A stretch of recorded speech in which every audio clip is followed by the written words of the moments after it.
The large view screen showed the 12 alien faces of the Galactic Tribunal. Their expressions ranged from bored to openly hostile. Ambassador John Hammond stood alone before them, his back straight and his face calm.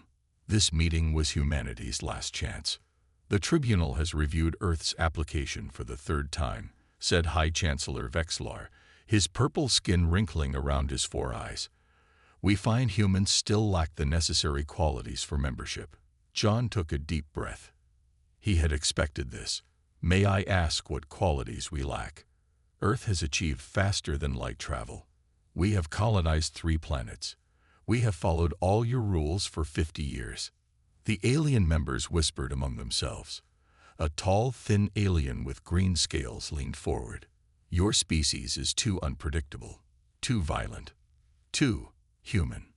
Across the galaxy, Commander Lisa Whitfield watched the transmission from Earth's hidden outpost near Saturn. She gripped the edge of her console so hard her knuckles turned white. "Come on, John," she whispered. "Don't lose your temper." On screen, John remained calm.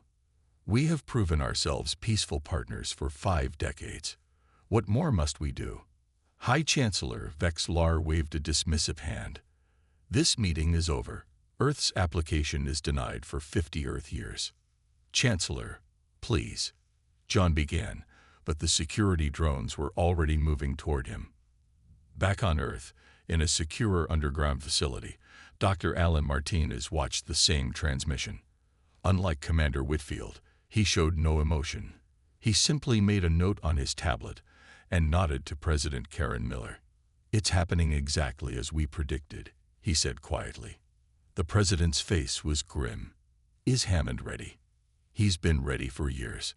Project Lazarus is fully operational within him." On the tribunal station, John was being escorted back to his quarters. The security drones flanked him, their weapons systems humming. He knew what was coming next. The tribunal had never intended to accept Earth. This denial was just the first step of their real plan. That night, as John slept, his door slid open. 6 armed guards entered, led by Marshal Drevin, the tribunal's head of security. "Ambassador Hammond, you are under arrest for espionage against the Galactic Tribunal." John didn't resist. His apparent confusion was just for show. "This is absurd. I demand to speak with my government." "All communications have been suspended," said Drevin. "You will face the tribunal tomorrow." In her outpost, Commander Whitfield slammed her fist on the console. "They're moving faster than we expected." She turned to her communications officer. "Send the alert to Earth. Code Prometheus. Now." The next day, John stood before the tribunal again, this time in restraints. High Chancellor Vexlar read the charges. "John Hammond of Earth, you are charged with planting surveillance devices throughout this station, stealing classified information, and transmitting it to Earth." "That's a lie," John said calmly. "I demand evidence." "Evidence has been presented to the tribunal in private," Vexlar said. The other members nodded, though Deputy Chancellor Krell, a blue-skinned alien with sad eyes, looked troubled. "This is a setup," John said, his voice carrying to all corners of the chamber. "You never intended to let Earth join you. You fear us." Whispers erupted among the watching aliens. Vexlar banged his ceremonial staff. "For these crimes, the sentence is death, to be carried out immediately." On Earth, President Miller received the news with a solemn nod. "Activate Project Lazarus," she ordered. "Full deployment." Dr. Martinez entered a complex code into his system. "Hammond's final phase begins now." As the guards led John to the execution chamber, he walked with strange confidence. One of the guards noticed something odd. The human's eyes seemed to flicker with a blue light for just a moment. "You should have asked why Earth sent only one man," John said quietly as they strapped him to the disintegration platform. High Chancellor Vexlar gave the signal. The beam powered up with a high-pitched whine. Commander Whitfield watched from her outpost, tears in her eyes. "Godspeed, John," she whispered. "See you on the other side." The beam fired. John Hammond's body disintegrated into atoms. The tribunal had made their message clear, but they didn't understand the message Earth had sent them. The execution chamber fell silent. Where John Hammond had stood moments before, only a faint wisp of smoke remained. High Chancellor Vexlar turned to the cameras that broadcast the event across the galaxy. "Let this be a lesson to all species who do not respect the authority of the Galactic Tribunal," he announced. His voice carried pride and warning. Deputy Chancellor Krell watched with unease. Unlike the others, he had voted against the execution. "Was this truly necessary, Chancellor?" he asked quietly. Vexlar's 4 eyes narrowed. The humans needed to be shown their place. Their kind advances too quickly. They asked too many questions. The execution footage played on screens across thousands of worlds. On Earth, crowds gathered in stunned silence. Their ambassador had been murdered on false charges, and Earth's government had apparently done nothing to stop it. In the hidden outpost near Saturn, Commander Lisa Whitfield shut off the main screen. Her staff sat in shocked silence. Many had known John personally. "Begin countdown protocol," she ordered, her voice steady despite her grief. "Inform Dr. Martinez that Stage 1 is complete." "Commander," her young officer said, "the aliens are celebrating. They think they've won." Lisa's eyes hardened. They have no idea what's coming. In his lab on Earth, Dr. Martinez studied the energy readings from the execution. The disintegration beam had performed exactly as expected. To the tribunal sensors, John Hammond had been completely destroyed. The truth was more complex. Project Lazarus activation confirmed, he reported to President Miller. The nanites survived the beam as designed. They're dormant now, but spreading throughout the station's systems. President Miller nodded. "How long until Phase 2? 3 days, Martins answered. "The nanites need time to replicate and position themselves." On the tribunal station, cleaning drones removed the last traces of ash from the execution chamber. A maintenance worker noticed something strange on his scanner. Microscopic anomalies in the air filtration system. He made a note to check it later, then forgot about it. That night, Marshal Drevin had trouble sleeping. He kept seeing Hammond's calm face as the beam hit him. The human hadn't begged or screamed. He had smiled. "You should have asked why Earth sent only one man," Drevin muttered, repeating Hammond's last words. What had he meant? In the station's central computer core, invisible to all sensors, the first cluster of nanites activated. Each one was smaller than a human cell, but contained parts of John Hammond's consciousness, memories, and mission. They moved through the digital pathways like fish in a stream, multiplying and gathering information. Back on Earth, protesters surrounded government buildings. They demanded justice for Hammond and immediate war against the tribunal. President Miller addressed the nation. "Today we mourn Ambassador Hammond," she said, her face solemn on screens worldwide. "But I ask for patience. The situation is more complex than it appears." "She knows something," whispered a reporter to his colleague. "Look at her eyes." In her quarters on the outpost, Commander Whitfield opened a small box containing a photo of herself and John at the academy 30 years ago. They had been friends since childhood, and she had watched him volunteer for Project Lazarus, knowing the risks. "Just a little longer, John," she whispered to the photo. "Then you can wake up." Day 2 passed. On the tribunal station, minor system glitches began to appear. The environmental controls in certain sections fluctuated. Security cameras briefly lost feed before restoring. The chief engineer blamed outdated hardware and assigned repair teams. Deputy Chancellor Krell noticed that the files from Hammond's case were mysteriously corrupted when he tried to review them. When he reported this to Vexlar, the High Chancellor dismissed his concerns.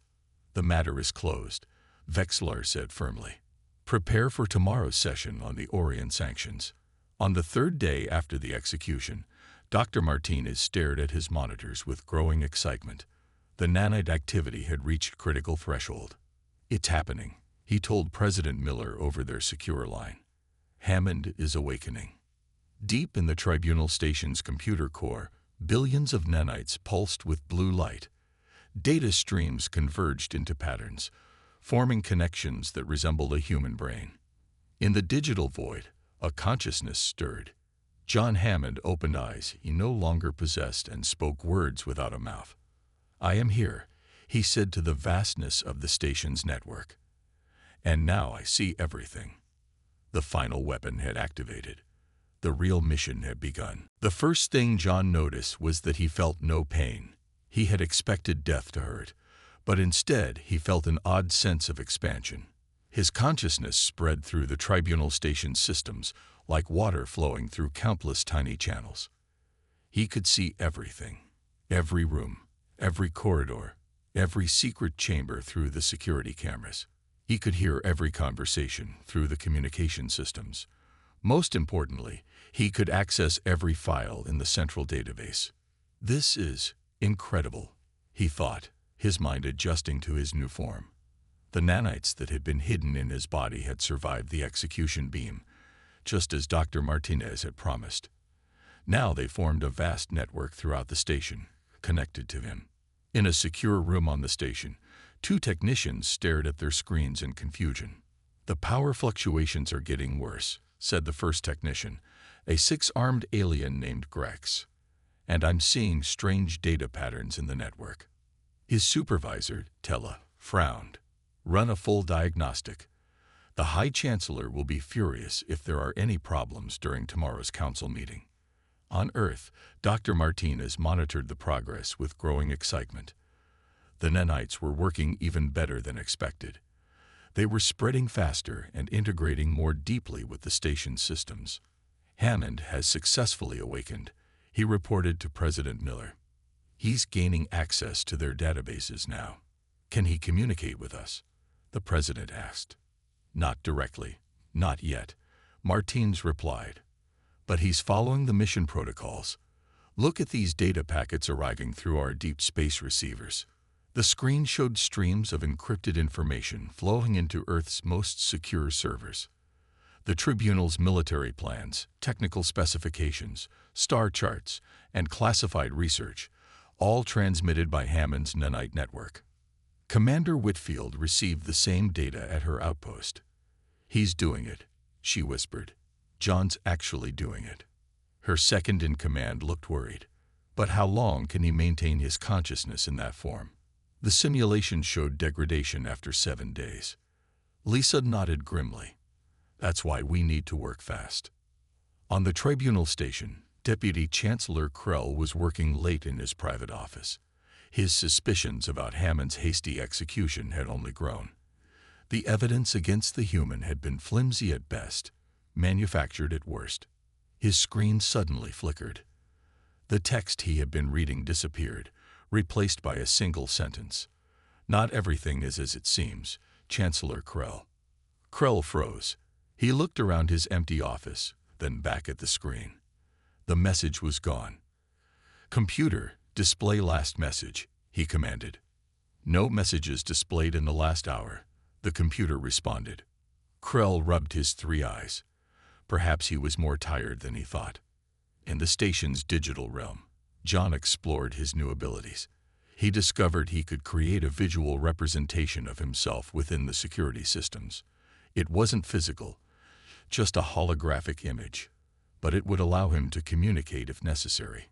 He practiced in an empty storage room, forming a glowing blue image of his human self. The effort drained him, and he felt his consciousness fragment slightly.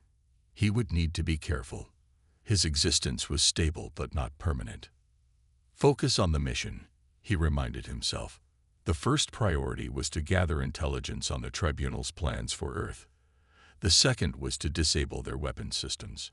He moved deeper into the classified sections of the database. What he found shocked him. The Tribunal had been planning an attack on Earth for years. Hammond's execution was just the first step, a pretext for what they called containment measures. "They're afraid of us," John realized. "They've been afraid all along."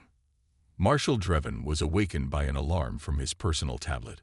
Security alerts were being triggered across multiple sections of the station. "Report," he barked into his communicator. "Sir, we're detecting unauthorized access to Level 8 systems," responded his night officer. "And something strange is happening to the defense grid." "Lock down all systems," Drevin ordered, jumping from his bed. This might be an attack. But as the Tribunal's security forces scrambled to respond, they failed to notice that their emergency communications had been subtly redirected. Their messages never reached the High Chancellor. On Earth, Dr. Martinez watched the chaos unfolding on the station with satisfaction. "Phase 3 is beginning," he told President Miller. "Hammond has found their attack plans and is now moving to neutralize their capabilities." "Good," Miller replied, "because the Tribunal fleet is already on the move." In the digital network, John prepared for his next step. The Tribunal had executed him thinking they were eliminating a threat. They had no idea they had just activated one. Marshal Drevin stormed into the station's main control center. Alarm signals flashed across every screen. Technicians rushed from console to console, trying to regain control of failing systems. "What is happening?" Drevin demanded. The chief engineer looked up with panic in his eyes. "Sir, we're losing control of defense systems, communications, and life support in sections 5 through 9. The computer isn't responding to override commands." "Is it an outside attack? A virus?" Drevin asked. "No, sir. There's no external breach. The attack is coming from inside our own network." On the command deck, High Chancellor Vexlar received the news with growing rage. "Find the source and destroy it. This must be the work of human spies." Deputy Chancellor Krell stood quietly in the corner, watching. Something about this situation felt connected to Hammond's execution. The timing was too perfect to be coincidence. Deep in the network, John Hammond worked quickly. His consciousness flowed through the station's systems, disabling weapons, redirecting communications, and gathering more intelligence. He felt himself growing stronger as the nanites continued to replicate and spread. He found the fleet deployment orders. 5 Tribunal warships were already on their way to Earth, with 15 more preparing to follow. Their mission: to force Earth's unconditional surrender and place the planet under direct Tribunal control. Not on my watch, John thought. He sent false orders to the lead ships, redirecting them to a distant sector. Then he transmitted the Tribunal's attack plans back to Earth through his secure channel. In the Saturn outpost, Commander Whitfield received the data. "President Miller needs to see this immediately," she told her communications officer. "The Tribunal is planning full-scale invasion." Back on Earth, emergency meetings convened in the underground war room. Military leaders demanded immediate counterattack. Some wanted to launch all available ships to meet the Tribunal fleet. "We should strike first," said General Paul Harris, pounding his fist on the table. Hammond's execution was an act of war. President Miller raised her hand for silence. "We will not act hastily. Project Lazarus is working. Hammond is disrupting their fleet movements and sending us valuable intelligence." "But for how long?" asked the Secretary of Defense. "Dr. Martinez says Hammond's digital consciousness will begin to degrade within days." Dr. Martinez cleared his throat. "Actually, that may not be true anymore. The latest data shows his consciousness is stabilizing. The nanites are adapting better than we predicted." On the Tribunal station, chaos spread from section to section. Life support systems cycled on and off. Doors opened and closed randomly. Most concerning to Marshal Drevin, the weapons defense grid had gone completely offline. "We're vulnerable to attack," he reported to Vexlar, "if Earth decides to retaliate now." "Earth doesn't have the capability to reach us," Vexlar snapped. "Their ships are too few and too slow." "Are you certain?" asked Deputy Krell. "We've underestimated humans before." In an empty conference room, John gathered enough energy to project his holographic form. He appeared as a glowing blue figure, not fully solid but clearly recognizable. "Now for the next phase," he said to himself, his voice existing only as digital code. He needed to make contact with someone on the station, someone who might help. His access to personnel files had revealed one promising candidate. Deputy Chancellor Krell returned to his private quarters, troubled by the day's events. As the door closed behind him, his personal screen lit up. "Chancellor Krell," said a voice. "I believe we need to talk." Krell turned toward the screen and gasped. Floating above his desk was the translucent blue image of Ambassador John Hammond, the man he had watched die 3 days ago. "This is impossible," Krell whispered. "Many things once thought impossible are merely waiting to be discovered," Hammond replied. "I need your help. Earth is not your enemy. But there are those on the tribunal who are enemies to us all." "How are you here?" Krell asked, his 3 eyes wide with shock. "The execution didn't kill me. It transformed me," Hammond explained. "And in this form, I've discovered the truth about the tribunal, about what they've done to other species before us."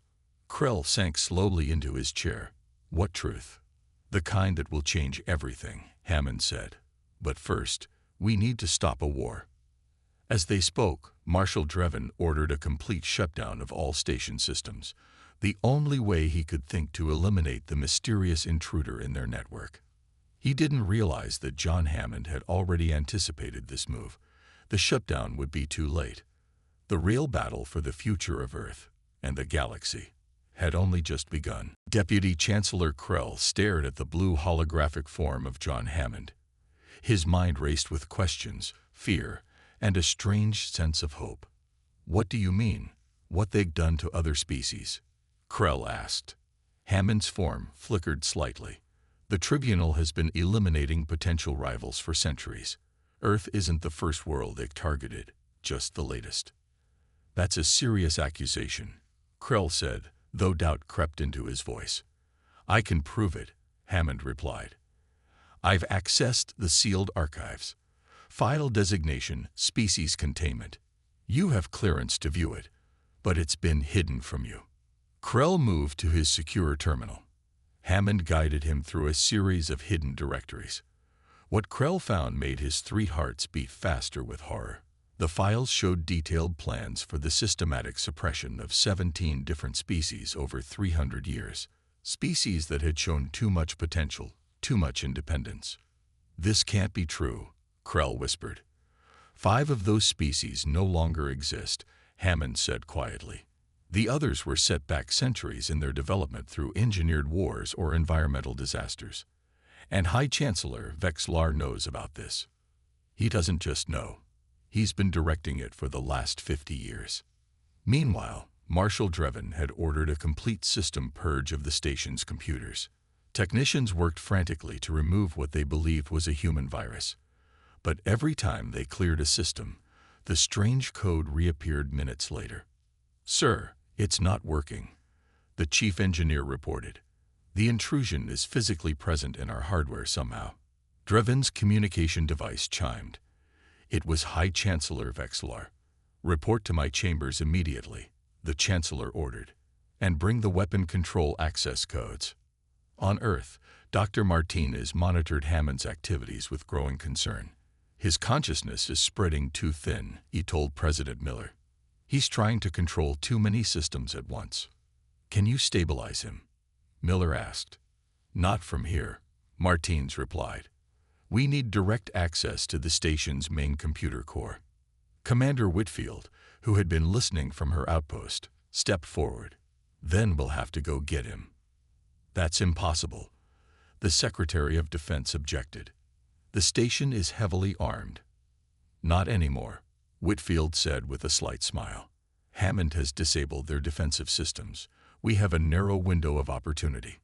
President Miller looked at the situation maps, then at the desperate faces around her. "Prepare a stealth team," she ordered. "Commander Whitfield will lead the mission. Dr. Martinez, you're going with them." In his private chambers, High Chancellor Vexlar activated a hidden communication device. The face that appeared was not from any species on the tribunal. "We have a problem," Vexlar said. "The human weapon has activated. It's infiltrated our systems." The alien face showed no emotion. "This is unfortunate, but not unexpected." Activate Protocol Omega. Destroy the station if necessary. And the other council members? Vexlar asked. Are acceptable losses, came the cold reply. Back in Krell's quarters, Hammond's hologram suddenly tensed. I just detected a private transmission from Vexlar's chambers. Encrypted, not on any official channel. Can you decode it? Krell asked. Working on it, Hammond replied. His form flickered more violently. Something's wrong. Someone's trying to access the station's self-destruct systems. Across the station, critical systems began to fail completely. Life support alarms blared in multiple sections. Artificial gravity fluctuated. They'd rather destroy the station than lose control, Hammond realized. I need to stop them, but I'm spread too thin. What can I do? Krell asked. Get to the main computer core. There's a physical override that can block the self-destruct sequence. I can guide you there, but I can't physically activate it. As Krell hurried from his quarters, Hammond sent an urgent message to Earth. Vexlar preparing to destroy station. Evidence at risk. Speed critical. The message reached Earth just as Commander Whitfield's team prepared to depart in the stealth ship U.S. Horizon. Dr. Martinez carried a specialized device designed to stabilize Hammond's consciousness. We need to move now, Whitfield ordered. Hammond won't be able to hold on much longer. The Horizon detached from the outpost and accelerated toward the Tribunal station. The fate of Hammond, the evidence he'd discovered, and possibly Earth itself now depended on a desperate race against time. And deep in the station's systems, John Hammond fought to maintain his fragmented consciousness for just a little longer. Deputy Chancellor Krell moved through the station's corridors as quickly as he could without drawing attention. Hammond's voice guided him through his personal communication device. Turn left at the next junction, Hammond said. There will be 2 guards at the entrance to the core section. How do I get past them? Krell asked quietly. You don't need to. You have authority to enter. But once inside, you'll need to move quickly. When Krell reached the guards, he straightened his official robes. Emergency inspection, he told them. Chancellor's orders. The guards checked his identity and stepped aside. Krell fought to keep his face calm as the doors opened to reveal the massive computer core that ran the entire station. Meanwhile, Marshal Drevin entered High Chancellor Vexlar's private chambers with the weapon control codes. The situation is worse than we thought, Vexlar said. We must activate the final contingency. Drevin's eyes widened. The self-destruct. But Chancellor, there are over 10,000 people on this station. A necessary sacrifice, Vexlar replied coldly. The information in our databases cannot fall into human hands. They are not ready for such knowledge. What information could possibly be worth so many lives? Drevin asked. Vexlar's 4 eyes narrowed. That is not your concern, Marshal. Your concern is following orders. In the deep void of space, the U.S. Horizon approached the Tribunal station at maximum speed. The small ship carried Commander Whitfield, Dr. Martins, and a team of 6 specialists. We're picking up unusual energy readings from the station, reported the pilot. Multiple systems are failing. Hammond is losing control, Dr. Martins said, checking his equipment. We need to reach the main computer core within 30 minutes, or his consciousness will fragment beyond recovery. Can we dock undetected? Whitfield asked. No need, replied her tactical officer. Their defense systems and docking sensors are completely offline. Hammond has cleared the way for us. Inside the computer core, Krell followed Hammond's instructions to reach the manual override controls. The huge room hummed with energy as countless systems processed data from across the station.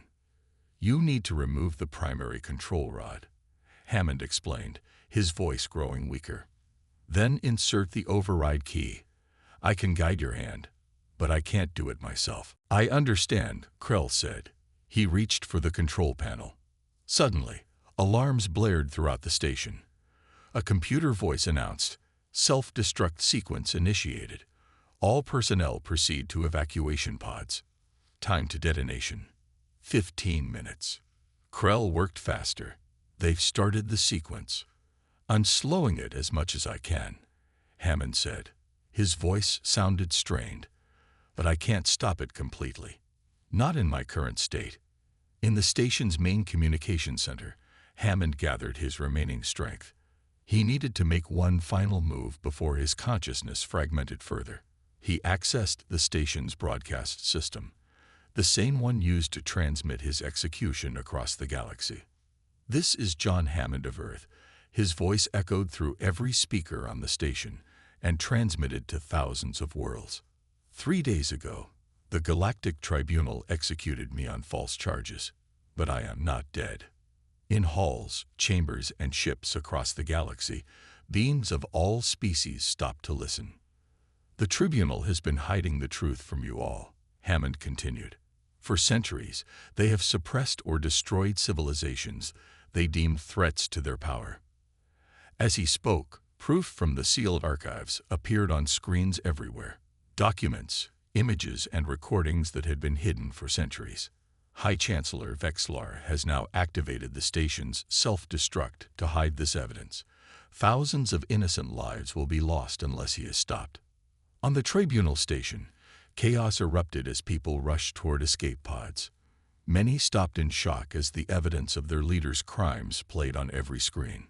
High Chancellor Vexlar watched in horror as his secrets were exposed to the galaxy. "Accelerate the self-destruct," he ordered Drevin. "We must destroy this station now." But Marshal Drevin stepped back, his hand moving away from the control panel. "No," he said firmly. "I won't be part of this." The U.S. Horizon docked at an emergency airlock. Commander Whitfield led her team aboard the station. "We have 12 minutes before this place blows up," she told them. "Let's move." In the computer core, Krell completed the override sequence. The self-destruct countdown paused temporarily, but warning lights indicated it was fighting to restart. "I bought us some time," Krell told Hammond. "But we need help to stop it completely." "Help is coming," Hammond replied. His voice was barely audible now, his consciousness hanging by a thread. Just a little longer. The final battle for the station, and the truth, had begun. Commander Whitfield and her team raced through the station's corridors. Panicked aliens rushed past them toward the escape pods. The station shook as systems failed and emergency bulkheads slammed shut. "Which way to the computer core?" Whitfield asked into her communicator. "Take the maintenance shaft at Junction 47, Hammond's weak voice replied. "It's faster than the main corridors." Dr. Martinez checked his handheld scanner. Hammond's signal is getting weaker. His consciousness is breaking apart. The team found the maintenance shaft and climbed down 3 levels. When they emerged, they faced a squad of security officers led by Marshal Drevin. Whitfield raised her weapon, but Drevin held up his hands. "I'm not here to fight," he said. "I want to help stop this madness." "Why should we trust you?" Whitfield demanded. "Because I just arrested High Chancellor Vexlar for treason," Drevin replied. "And because Hammond told me you were coming." In the main council chamber, representatives from across the galaxy were arriving through emergency channels. Hammond's broadcast had reached thousands of worlds, and many had sent ships to investigate. Their angry voices filled the room as they demanded explanations. "The Tribunal has lied to us all," shouted the representative from Proxima. "They executed the human ambassador to hide their crimes." "They plan to attack Earth next," added another. "Who would have been after that? Maybe my world." High Chancellor Vexlar sat in restraints, surrounded by guards. His usual arrogance had vanished, replaced by cold fury. "You fools," he hissed. "You know nothing of the larger picture." In the computer core, Deputy Chancellor Krell worked frantically to maintain the override on the self-destruct sequence. Every few minutes, the countdown would try to restart. "I can't hold it much longer," he told Hammond's fading presence. "The system keeps fighting my commands." "Just a little more time," Hammond said. His voice was now barely a whisper in the system. "Whitfield is almost here." Suddenly, The doors to the computer core slid open. Commander Whitfield, Dr. Martins, and their team rushed in, followed by Marshal Driven. "John," Whitfield called out. "Where are you?" A weak blue glow formed in the center of the room. Hammond's holographic image flickered into view, but it was barely holding together. "Lisa," he said, his voice distorted. "You made it." Dr. Martinez immediately connected his device to the main console. "I need to stabilize his consciousness before it's too late," he explained to Krell. "Can you keep the self-destruct overridden for 3 more minutes?" Krell nodded. "I'll try." As Martinez worked, Hammond's hologram became slightly stronger. "I've downloaded all the evidence," he told Whitfield. "Everything the Tribunal did to those other species. Their plans for Earth. It's all here." "We know, John," Whitfield said gently. "The whole galaxy knows now. Your broadcast reached everyone." "Good," Hammond said. His image smiled slightly. "Then it was worth it." The station shuddered violently. Warning lights flashed across all consoles. "What's happening?" Driven asked. "Vexlar had a backup plan," Hammond explained. "He's activated a remote destruct signal from a hidden device. I can't stop it from here." "Then we need to evacuate," Whitfield ordered. "Everyone out." "No," Hammond said firmly. "There's another way. But I need full access to all station systems." Dr. Martinez looked up from his work.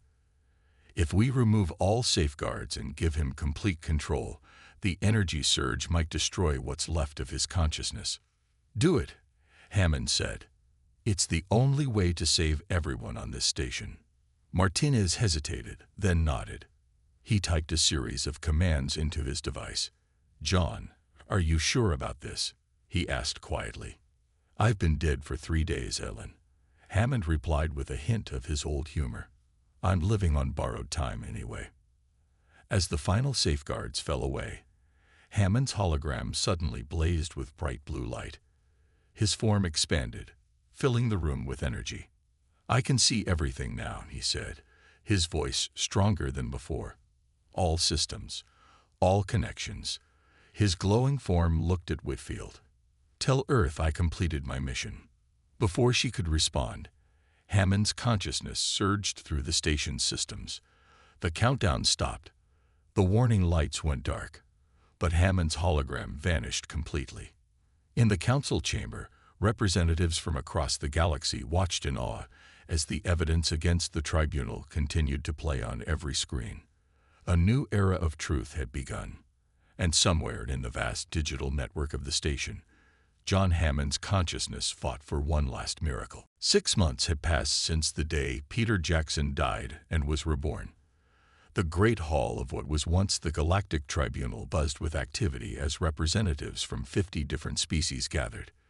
Today marked the first meeting of the reformed Galactic Concord. Laura Jackson adjusted her formal diplomatic uniform as she prepared to take her place as Earth's new ambassador. She still found it strange to be here, in the very place where her husband had been executed. Yet everything had changed since then. The 7 massive thrones that once dominated the chamber were gone. In their place stood a circular arrangement of equal seats, symbolizing the new balance of power among all spacefaring civilizations. "Ambassador Jackson, it is time," said her aide, a young man named Alan Foster. Laura nodded and walked toward her designated seat.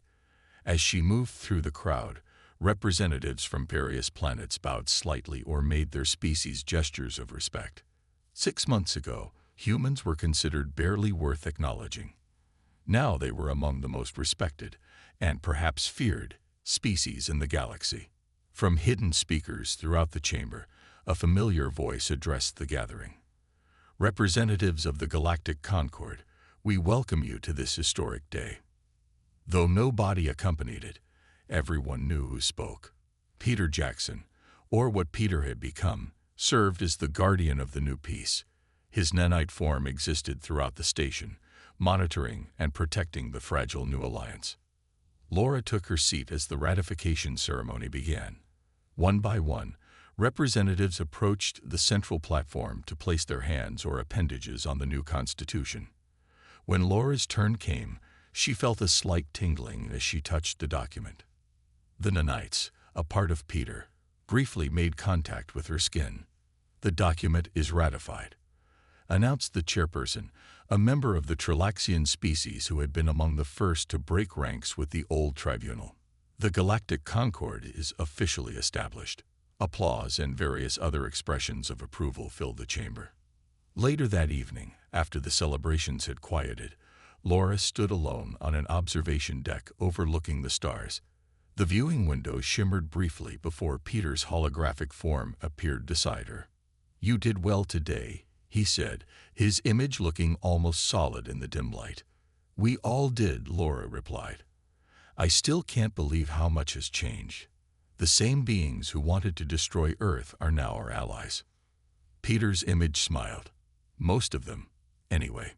They both knew he referred to Vox Full, the former high judge who had ordered Peter's execution. Unable to accept the new reality, he had chosen exile on a remote world far from the political center of the galaxy. "I visited him yesterday," Peter said, "just to observe.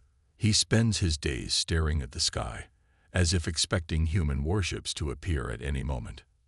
"Do you ever regret what happened to you?" Laura asked, the question she had been afraid to ask for months. Peter's holographic form seemed to consider this. "I miss certain things. Food, sleep, the simplicity of having just one body." His image gestured to the stars beyond the window. "But I've discovered so much more. There were other species the tribunal dismissed or planned to eliminate. I'm helping bring them into the Concord now." Laura nodded. In many ways, Peter had become something greater than human, yet he had held onto his humanity where it mattered most, in his compassion and sense of justice. A maintenance alert sounded in a nearby corridor. Peter's hologram flickered. "I need to check on something. There's always something breaking down somewhere on this station." Before his image disappeared completely, Peter's hand reached out, not quite touching Laura's face. "They thought killing me would be the end," he said softly. "They didn't realize it was just the beginning." After he vanished, Laura continued looking at the stars. In a maintenance shaft nearby, a worker noticed a cluster of nanites repairing a damaged power coupling. For just a moment, the tiny machines formed the shape of a human hand before scattering back to their work. The worker smiled. Everyone on the station knew the story now. Earth's Envoy remained, watching over them all, ensuring the peace would last.